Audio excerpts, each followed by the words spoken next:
Hello, hello, hello. Welcome back to episode 2. Yay, I'm back. Ha ha ha. It's been a long 24 hours, huh? Ha.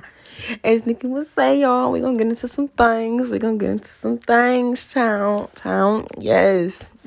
Okay, first things first. I just want to thank everybody that tuned in yesterday. I wasn't expecting more than 5 viewers. I ain't going to beat y'all. But luckily for me, I got 3 times that. So I'm really excited. Yay. This episode, we're going to talk about some real important shit. We're going to talk about anxiety since it's such a big part of my life. And I know that so many other people other than me live with this mental illness every day.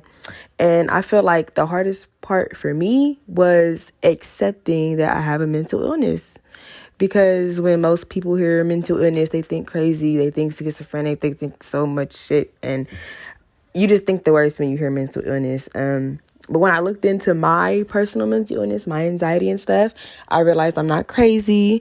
I might be a little delusional sometimes, but I'm not crazy. It just made me accept it a little bit better. There are so many different types of anxiety, and like people really don't talk about them. People are scared to talk about them. People just really overlook that they have them, and they just don't want to admit to it. So we're going to talk about, the different types of anxiety today. And hopefully this podcast will help you accept your anxiety if you haven't accepted it yet. Or will help you feel more comfortable knowing that there are people out with anxiety that are willing to talk about it openly. The first anxiety that I want to talk about is general anxiety. Most people don't realize when you're pacing, you're probably anxious. When you're sitting there and your leg is shaking, you're probably anxious. When you can't stay in one spot for a long time, you're anxious. And when you just get random butterflies for no reason and there's nothing even happening, you're probably anxious. PTSD, if you let things from the past come back and affect your future. That is a big anxiety that most people have nowadays, especially mostly in my generation. A lot of us went through some adult shit as children, and now that we are adults, that shit is coming back to bite us in the ass, especially me. People don't talk about that. Things that you see as a child really could come back. That's why it's important to not let your child see certain things, especially within the first 7 years of their life. Because they're programming so much shit. Everything they see, they're programming that shit. So be careful what you let your child see in the first 7 years of their life. Especially very adult shit. Like, you don't want your child to see you doing drugs and all that other shit. You don't want them to see you in abusive relationships and things like that we don't really think that. We think that because we sugarcoat shit that they don't know what's going on. And when they grow up, that shit is planned in the back of their mind. So if they get with a man and they're like 18 years old and they see the smallest little thing, they freeze up. That's me. I just realized actually tonight when I was sitting down thinking about OCD, I'm like, I don't really think I have OCD all like that until I really looked into it. And I'm like, oh my God, I definitely have that shit. I just found out, but for people that don't know, OCD is a feeling that everything needs to be done at a certain time in a certain place, and that is literally me. Most people feel like their house has to be clean at all times or just certain shit. Me personally, I have a daily routine. I wake up at 11 o'clock and everything falls in line after that. Like, I have to be doing this by 11:30. I got to be doing this by 12. I got to be doing this by 1. I got to be out by 2. It's just, that's literally me. And if I do anything a second later, everything is in shambles. I'm just panicking, like, oh my God, I'm not going to be able to do this. I'm not going to be able to do that. That's an anxiety that I just realized tonight that I am suffering from. Like, separation anxiety. A lot of children suffer from that. When all they know is their mother or their father, or the people that they beat around for the day-to-day basis. For example, when you take your child to school and they're fucking panicking for dear life. They're crying and they're screaming and you can't leave them. They're probably suffering from separation anxiety. You need to take the time to talk to your child and let your child know that everything is okay when you're not around, because you're not always going to be around. And they have to realize that. But it's not going to be easy for them to realize that, especially right away, especially when y'all are the only people that they know. It's going to be really hard. Some kids don't suffer from it at all. Some kids, you could take them wherever they want to go and they adapt really quickly. It just depends on your child. So pay attention to y'all's kids. Realize what you need to realize at an early age so that you can get a grip from it. Because one thing I did realize, anxieties lead into other anxieties. You start having one, it's really easy to lead into the other one. I didn't realize that growing up. If I would have realized so much shit sooner, I probably could have predicted so much stuff. Another big anxiety that people don't want to realize is anxiety is phobias. You're scared of spiders. You're scared of snakes. You're scared of this. You're scared of that. It's a phobia and it's anxiety. Granted, that is a pretty normal anxiety because I don't know which one of y'all is going to go in the jungle and run around with some lions, but it ain't going to be me. It is not going to be me. I'm going to let y'all know that right now. I'm not going out. I'm not running around with no lions. I'm not jumping in the motherfucking ocean and swimming with the sharks. I'm not doing none of that.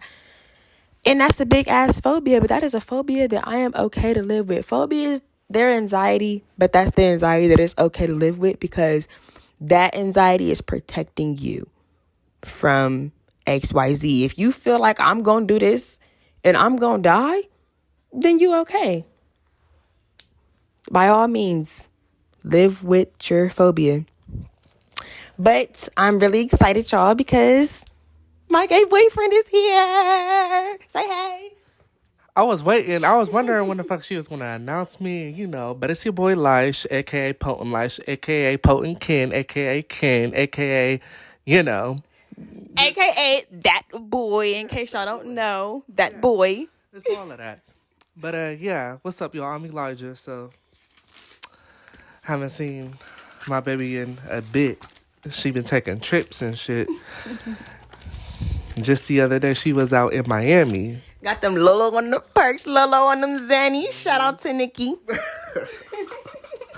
But yes, to touch on anxiety, I have anxiety too, especially OCD. I've always struggled with it actually since I was a kid. Like, a lot of people that know me, they know how neat I could be, I guess you could say. Like, just certain things I like clean, like my car. I don't ever really let my car get, if I see, like, I can't stand my car being, like, dirty for too long, like, from leaves and, on the ground and all of that, like, I can't stand it. I'm pretty sure Deja knows, but I definitely can attest to that. Definitely can attest to that for him. Yeah, I mean, that's natural because you're outside, leaves, and the dirt follows into your car, whatever. But it's like, I can't stand it, especially after I clean my car. Like, and it's nothing against nobody or like myself. It's natural, it happens, but I can't stand it. And that's one of my OCDs. I'm always anal about my room. Like, when you walk in, I want it to smell good. I want it to look clean and neat.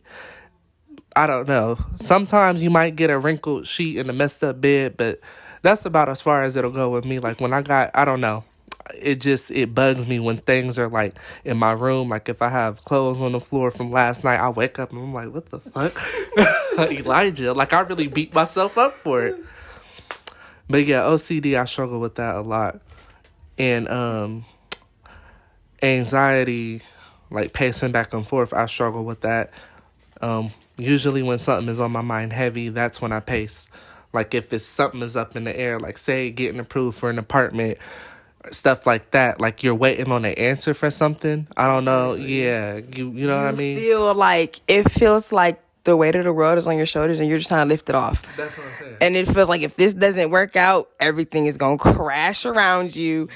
You're going to hell. This is it. Like I fucked up. We're not going to make it, y'all. Jesus is coming to get us and he not taking me with him. And that's literally how you feel. Like, you literally feel like if something's not about to work out, it's about to be the end of the world and there's no other option. Like, this is the only option. Right. You literally feel like there's nothing else. So if I don't do this, I don't know what the fuck's next. Like, yeah, no, for real. But yeah, things that you are waiting for an answer on and you're not sure what that answer is going to be, I know that can make people anxious. That makes me anxious because when I think about it a lot, my heart, it pounds. It happens. But there are ways that I bring myself back to, I take my mind off it. I'll be like, all right, Elijah, like, snap out of it. Think of something else. Go, you know what I mean? Like, go to the grocery store or some shit. Like, I'll just literally, like, take my mind off of it when I realize that I'm being stuck on one certain thing. But, yeah. I was about to say I wrote some things. Oh, yeah. Oh my God. Like, okay. So I'm a very confident person. Like in my looks, and I'm like people, my friends Big can attest Leo to that. things. We're Yeah. very, very, very, very confident in Yeah. everything that we do, and we're very passionate about everything that we do. And you can't shit on this because we're already shitting on y'all, bitch. Yes, and like most of my friends know that I like to keep up with my looks, my haircuts, all that stuff like that. But sometimes when I'm in public, let's just say you pull up to like a store or something, and it doesn't happen all the time. Like it doesn't happen 24/7. Well, this particular anxiety that I'm talking about, it just happens. I realize that it happens to me from time to time. I'll pull up and I'll sit in my car and I'll get mad anxiety from like walking out my car just to go in the fucking store. Like, I don't know. It's just like I feel like it's hella people as soon as I get out the car that it's hella people just staring at me. Yeah. It's just, I don't know. Sometimes it happens to me and I'm like, what? I don't know. And then once I'm in the store, if there's hella people in line behind me, I get mad anxiety sometimes. Yeah. And I wrote down that sometimes it's like I feel like... Did it stop? No. Oh. Look, I'm like, the fuck? But, sorry, guys. A little technical difficulties. But sometimes I feel like it's like I don't have like I don't struggle with issues about like my looks and shit. Like I said, I'm very confident. It's nothing to do with that. It's just that when I'm in public places sometimes, and there are like, I guess a certain crowd of people around, or like people behind me in a line, like it just bugs me out. I can't stand it. Like I'd be scratching my head. I'd be like scrolling through emails on my phone. Like I just be trying to look busy. So you know what I mean? Like, because I take the pressure off of yourself. Yes, take the pressure off of myself. Like I'll text my mom. Sometimes I even try to call one of my friends. Yeah. I'll be like, "What you doing, bitch?" It just helps sometimes, but I don't know. And it's like I don't have people problems or anything like that. Like I'm not afraid to be around people. It's just, I don't know. I guess in certain circumstances, like being in a line, like a long line, it gives me anxiety. Because they're just literally sitting there waiting to check out, and we all on each other's ass. Right. Somebody in front of me, somebody behind me with their cart of groceries, and you know what I mean? And when you look back, everybody behind you is just staring into your soul. And I feel like people try to be like, oh my God, if you're not freezing up and you can't speak, you don't have anxiety.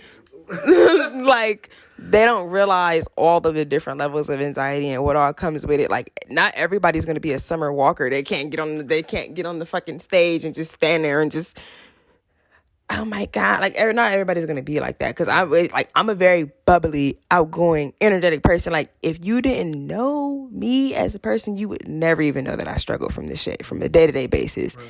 Like, literally, it's a private thing that people don't understand. Like I said, once you become open about it, then people start to look at you different. People start to notice, like, oh, wow, you do that. Like, but it's not something until you speak upon it. Then people, like, realize it's the same thing like when you buy a car. You ain't ever seen that motherfucking car nowhere. You buy a car, you see that bitch everywhere. Like, that's how anxiety is. You don't know about it until you, like, know, like, oh, yeah, you do that shit all the time. Like, biting your fucking fingernails and all kind of shit. Like, it's a big thing people don't realize. It is. Yeah, that's true. Like, anxiety or people anxiety don't always mean that you're going to be in the corner shivering. Right. It just, you could be outgoing and have anxiety. I'm the type of person, I'm not shy quiet, but I'm quiet. Meaning I'm in my own lane. Like, if you bring me into a room with a certain amount of people, like, say it's me and Dej, and we go over her other friend's house, and there's, like, 5 people in the room. We about to, like, have a little session and all that. I'm going to be cool. I'm going to be talking to Dej. I say hi to people, but I ain't about to be all, like, in your face, what I mean? Automatically, at least, just because that's not who I am. I kind of just stay in my own lane. I fill out the room. I fill out the people. And yeah, but not everybody. Sometimes when I feel like, when I get around people and I'm like, maybe getting a little anxious and shit like that, I will make myself like talk about something. Like I'll bring something up and then somebody will be, oh yeah. And the next person will be like, oh yeah. Like, you know what I mean? It helps me sometimes. Cause then that's just taking the pressure off of me. Yeah. Talking about something else, Yeah. Literally, well, y'all. But this little podcast ran a little longer than we expected it to run, y'all. We really didn't want to sit up here and hold y'all for that much time. No, but they needed it. They did. This is a topic that I knew was going to run. I knew this was going to run. I'm looking through my motherfucking journal right now because there is a poem that I wrote about my anxiety. There's definitely a poem that I wrote about my anxiety in my journal somewhere. If I can find it, this must be fate telling me y'all not supposed to have it. But you know what? Y'all can hear me scroll through the pages of this book because I'm not a writer on my phone. I don't like that digital shit. I don't like typing my shit. I like to write my shit on the pen and the paper. My handwriting, you know, it's mine. Can't nobody tell you that it's not. So y'all gotta bear with me. There's so much shit in my journal. Okay, I found it. Yay. This motherfucking poem is called Self versus Anxiety Self, which is the same girl. Long ass title, I know. But anyway. Roses are red, violets are blue. This little voice in my head says I love you, but that's not true, is it? Love makes me happy, but you crush my spirit. Always telling me that I can't live without you, and I just need to admit it. You pull me into the cockpit, and then you can flick my train of thoughts until I lose it. You hypocrite, you hate me. You always want me rowdy and causing a scene. Or you want me sad and depressed. I can never be free or at peace. You are so fucking mean. In fact, you're like a terrible ass drug and I really need to get clean. I cry for help, but in this generation, everyone needs help themselves. So what do? Do you let something you know isn't real control you? Or do you take medication for it like it's the flu? Depression. How do we overcome it? Nobody knows. Yet when I cry, my mind finds it funny. Sometimes when I cry, a burst of laughter comes out. So I ask myself when I'm by myself, why is it funny that I'm sad? Normal people would not laugh at that. Sometimes I wish I could take my weird ass mind off like a hat. But we're going to leave it at that, y'all. Let's tune into my next episode. Thank you. Hercules. I don't know when I'm going to give it to y'all because I'm going back to work tomorrow. So it'll be sometime in the near future. Probably sometime this next week. But yeah, tune in. Reply back to me, y'all. I got my email up and everything, so y'all can let me know. Instagram is @copyoffdej. Facebook, Deja Jonay. Let me know what y'all thinking. Reply to me, and until next time, bye. Nice talking to y'all.